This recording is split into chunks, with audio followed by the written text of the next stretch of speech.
God understands the sanctity of that intimacy that takes place when people can be naked and unashamed within the context of marriage. And so God is not saying that sex is wrong. He creates it, He ordains it, but He regulates it.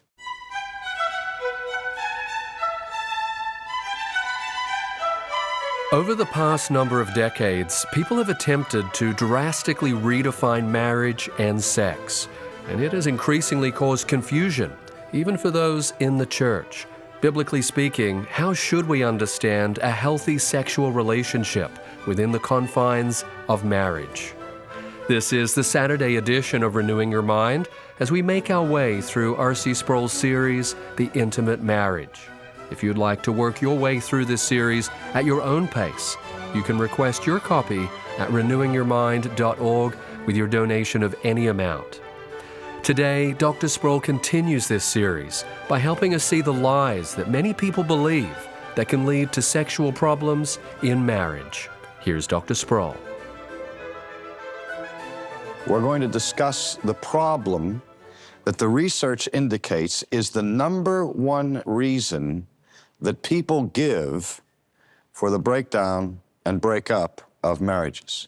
And as I'm sure you can guess, the number one problem listed in America for struggles and the dissolving of marriages is this: sex. Lack of harmony, lack of communication, lack of intimacy, and adjustment in the sexual dimensions of marriage. That may seem to be somewhat of a surprise to us in light of the fact that in recent decades we've gone through an explosion, not only of interest, but in literature of sexual relationships and harmony. You can go to any bookstore, to the self-help section of the bookstore, or even separate sections on sex in marriage, and find dozens of marriage manuals, how-to books, and counseling books on how to have a great sex dimension to your marriage. But somehow, we're still experiencing severe problems of sexual harmony within marriage. I have to say this too at this point, that even though the research indicates that this is the number one reason given for the breakdown of marriages in our country, I personally don't believe that it is the number one reason. I believe it's the number reason people say. But I think there's an underlying reason that goes even deeper than the sexual dimension, which we'll look at in another session. But since this is one that has people very, very concerned, I think we need to spend a little bit of time on it. One of the biggest problems, of course, that we face in adjusting to the sexual dimension of marriage, particularly as Christians, is making the transition from living in a life situation all the way up till marriage where God says no, and then all of a sudden we're expected to enter into a relationship where that which was once forbidden is now not only allowed, but in biblical categories is commanded. That is very difficult for many people to understand, that that which is forbidden in one context is absolutely commanded by God within the bond of marriage. Now, the church has struggled for centuries with that dimension. Just last week, for example, I was reading an essay from the great theologian St. Augustine, who is one of my all-time favorite writers and theologians. And in this particular essay, he was making the case that the only moral justification for sex relationships within marriage is with a specific view towards conceiving and bearing children. That is, Augustine saw no room within marriage and the marriage relationship for the enjoyment of sex as a physical bond involving physical pleasure between a husband and a wife. In other words, it was kind of a necessary evil that one had to go through in order to propagate the species. Now, I'm persuaded that that viewpoint that even the great St. Augustine advocated is one that is found not in Scripture, but has its roots in ancient Greek and Oriental views that depreciated the value of anything physical.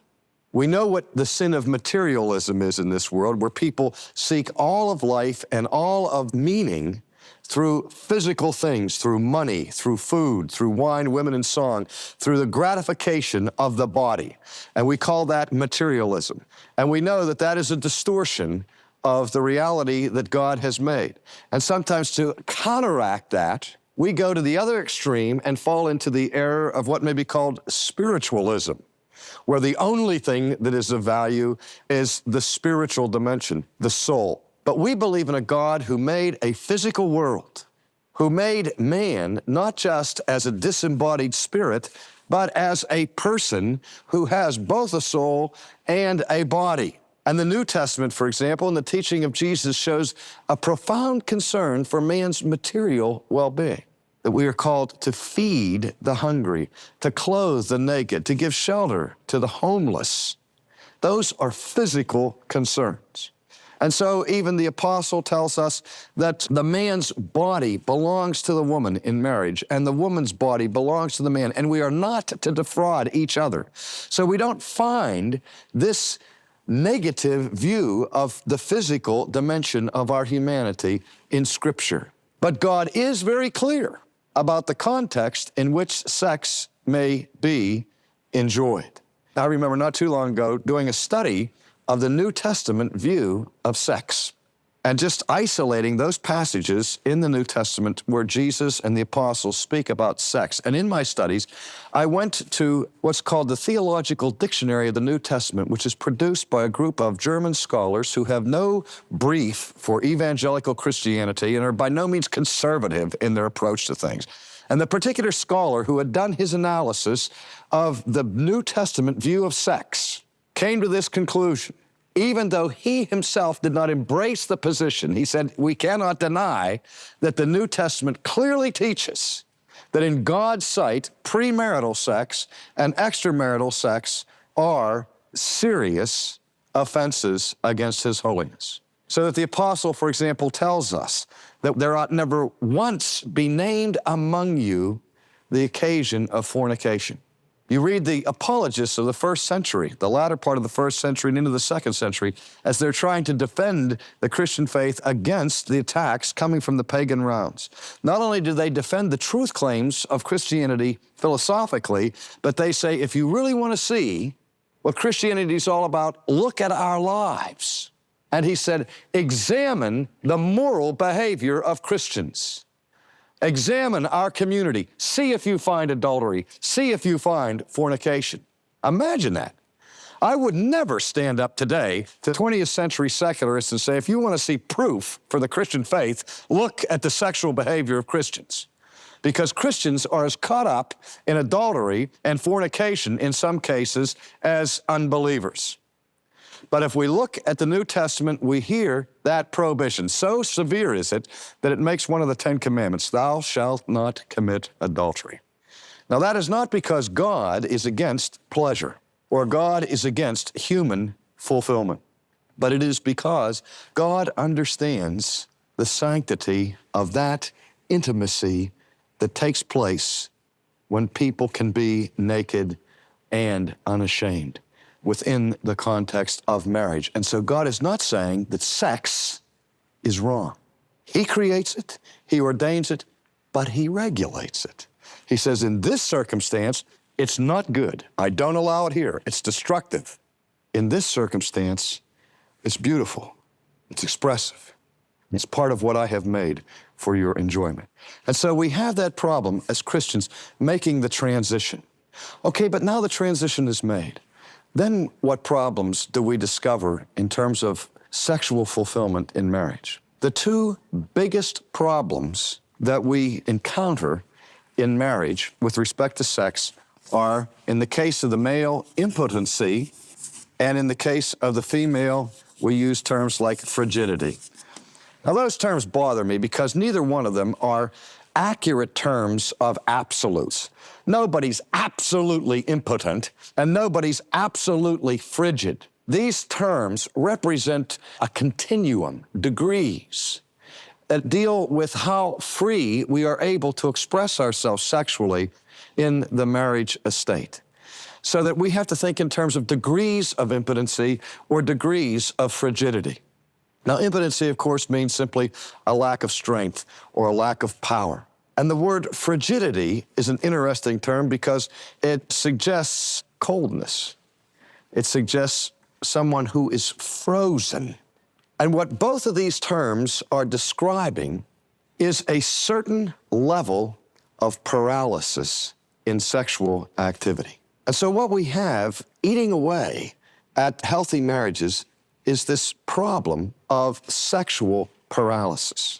And it's become so significant that now we see clinics springing up all over the United States, medically directing their attention to a scientific investigation of what is called sexual dysfunction in order to help people over problems that are destroying their marriages. It's too bad, I would have to say, that there are very few, if any, notable Christian clinics of research into sexual dysfunction. Because if anybody should be aware of how severe this problem is in marriages, it should be the church, because the clergy have to deal with it every day. And we have very few resources that we can direct people to who have serious problems that they can attend without compromising their own value systems and the Christian ethic. But we need help to deal with these forms of paralyses. Now, anytime I encounter a form of paralysis, I look right away for one of two things. There are two things in our emotional experiences that contribute again and again to all different kinds of paralyses, and they are, I'll write them on the board, fear and guilt. And these two, incidentally, are often very closely related. We say that someone is frozen with fear. Frozen with fear. He stops in his tracks. He can't move. He can't scream. He hesitates. Fear paralyzes. So we discover in sexual problems that there is a tremendous amount of fear entering into the Christian bedroom. Well, what are the fears about? What are we afraid of? Well, there are lots of things. I think both in the case of impotency and frigidity, one of the most significant elements of fear is fear of performance. That's one of the fallout problems of this explosion of sexual literature, where now the myth abounds that for somebody to be healthy and normal, they have to be capable of super sex, both the woman and the man. We have all of these images, which are mythological images that Hollywood plays of the super sexual athlete male and the woman who is everybody's Mata Hari. You know, it just isn't true. But you can't tell that to the person when they're entering into this relationship and they feel this pressure to perform. Last year, I saw a list of the 10 most common phobias of American people. Do you know what the number one phobia was in the United States? I don't know where death was. Fear of death came 4 or 5, somewhere down the list. I was surprised. You know what the number one phobia was in the United States of America? Fear of standing up in front of a group and speaking. That's what scares more people than anything else. And ladies and gentlemen, I can relate to that. And you all have experienced a situation where somebody gets up to speak and they open their mouth and nothing comes out because they have become paralyzed by their fear. Where I experience fear in speaking is not that I'm going to teach the wrong thing or I'm going to forget my words, but it is the pressure to perform. And you would think the more that you speak, the easier it is to speak. In one sense, yes, but the more that you speak and get a reputation for speaking, the higher the expectation is from the audience, and the higher the expectation is, the more the pressure that's on you, the more the pressure. In fact, I think I'll stop right now and get out of here because I can't stand it. You know, I'm ready to choke. We talk about choking, and choking is a paralysis of the neck brought about by fear. We see it with athletes under stress because they are afraid that they will not perform to the level of expectation that is set before them. Well, our sexual relationship is not for display. Nobody's keeping score. It is for the intimacy of the two people that are involved.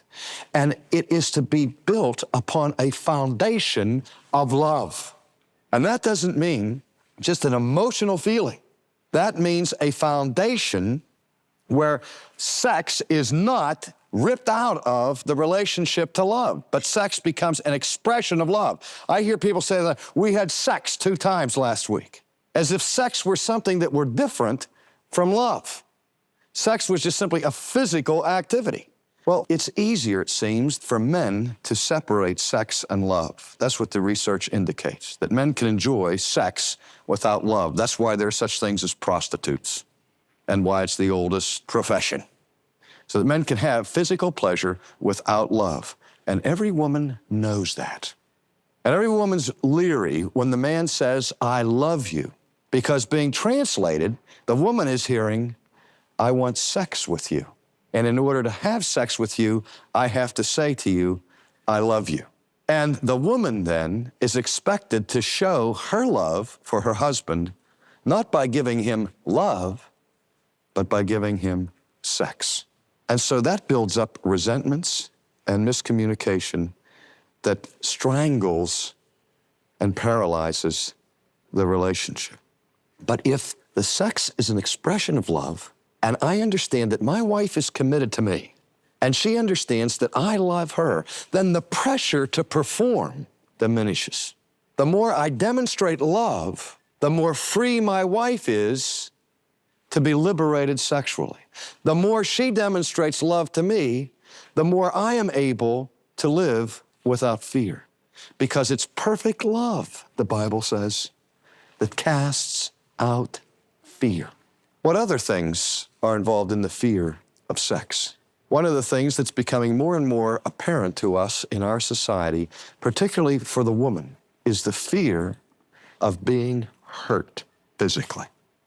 The battered woman is not just a rare incidence in our society.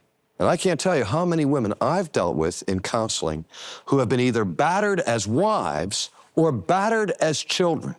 They have been sexually abused. They have been hurt. Men have used their strength to force women to submit to their advances. And they're physically afraid of being hurt. And we also hear of the man who is tough, but not tender. You get women together and say, what are the qualities you want in a husband? Yes, they want self-assurance. Yes, they want self-confidence. But they also put very high at the list sensitivity. One of the biggest problems of sexual maturity in our nation is the lack of male sensitivity in lovemaking.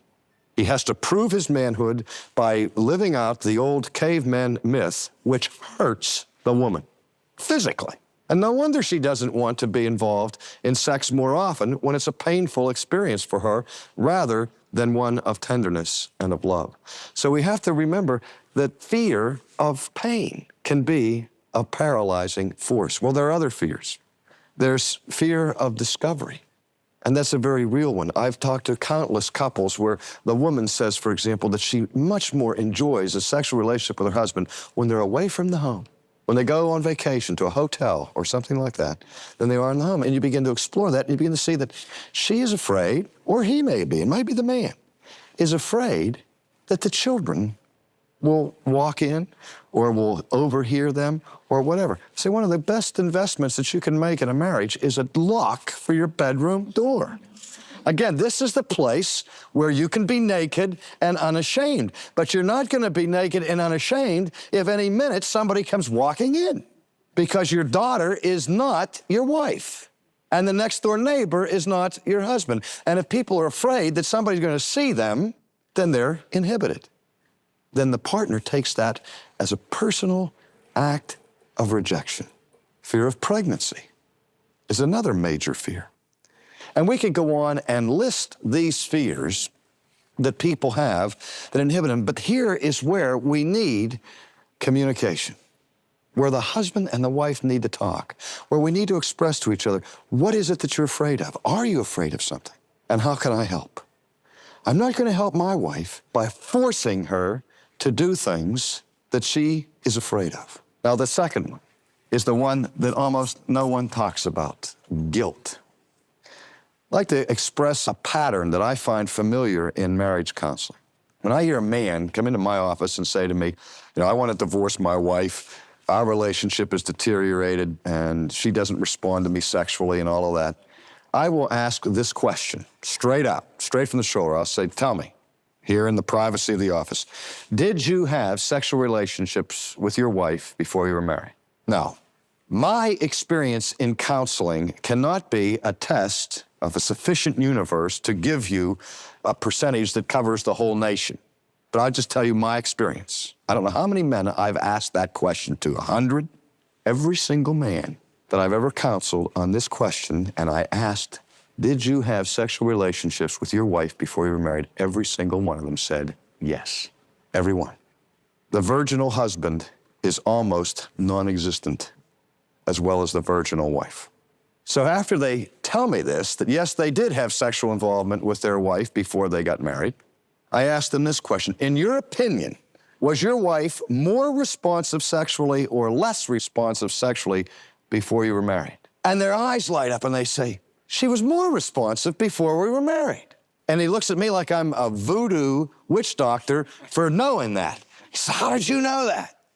I said, I know it because I've heard it so many times. And that's why I'm asking the question. Now, why is it that so many men say that their wives were more responsive to them before they were married than after they got married? Is it because they have simply idealized the good old days? It might be. Is it because sex was just more exciting in its novelty than it has become over the years? That's another possibility.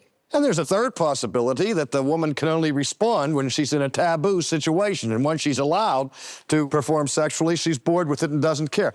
There are all kinds of reasons that would explain why men say that their wives were more responsive before. But one factor that we need to consider here, it may be true. In fact, it may be that the woman was more responsive, and suddenly she's less responsive. And it may be because she carried into the marriage all this baggage of guilt and resentment because the husband manipulated her, persuaded her to do what she was trying not to do before she got married. And now she carries that resentment in, but worse, she carries unrelieved guilt. What do you do in a case like that? Well, again, we can get all kinds of therapy offered to us from the medical world, from secular counselors, and from ministers. And the usual therapy goes like this in our day and age. You have to understand that what you did before you got married was okay. Everybody does it. The Kinsey report, the Chapman report indicates that the overwhelming majority of people do that. And since the overwhelming majority of people do that, that indicates that it's normal. And if it's normal, it's healthy. And this is just part of your maturing process in becoming responsible human beings. You've heard that line a million times. I had a woman come to me who was about to get married. She had been engaged for a year or so, and she came and she was very, very much distressed with guilt. And she said, oh, what am I going to do? She said, I feel so guilty. She said, I've been having sexual relationships with my fiancé. She said, and I went to see my minister, and my minister said to me, look, the way to get over this is to understand that the reason you feel guilty is that you've been a victim of this narrow, rigid, Victorian, Puritan culture with its taboos. And you have to mature and understand that you're not promiscuous, you have just been a responsible adult. And she said, and I tried that, but I still feel guilty. And I said, well, the reason why you still feel guilty is because you are guilty. I said, the prohibition against premarital sexual intercourse was not invented by Jonathan Edwards or by Queen Victoria. It was God who said no. And you have offended God. You have transgressed his law. Never mind the fact that everybody else is doing it. The law does not come from the psychiatrists. It does not come from the ministers. It does not come from the counselors. It comes from God, and God said no, and you did it anyway. So you're guilty. And the only thing that I know that can cure you of that is not rationalization. You have real guilt, and if you're going to get healthy, you have to have real forgiveness. And the only way I know to get that is for you to go home by yourself on your knees and tell God what you did and confess your sin. And God will forgive you of that.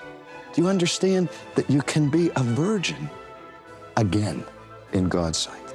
And so we need to clean up marriage by dealing with unresolved guilt, and God will make us free.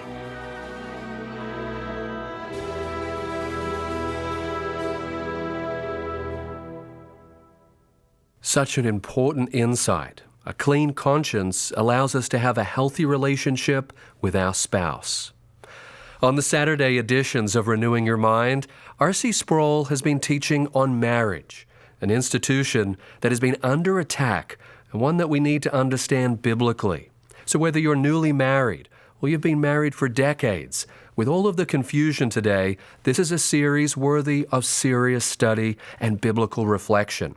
We'll send you the series on DVD and unlock digital access to the messages and study guide when you give a donation of any amount at renewingyourmind.org. This is a 6-part study, and the study guide includes discussion questions for each message to help you discuss what you learned with your spouse. Add this series to your library when you give a donation of any amount at renewingyourmind.org or by using the link in the podcast show notes before midnight tonight.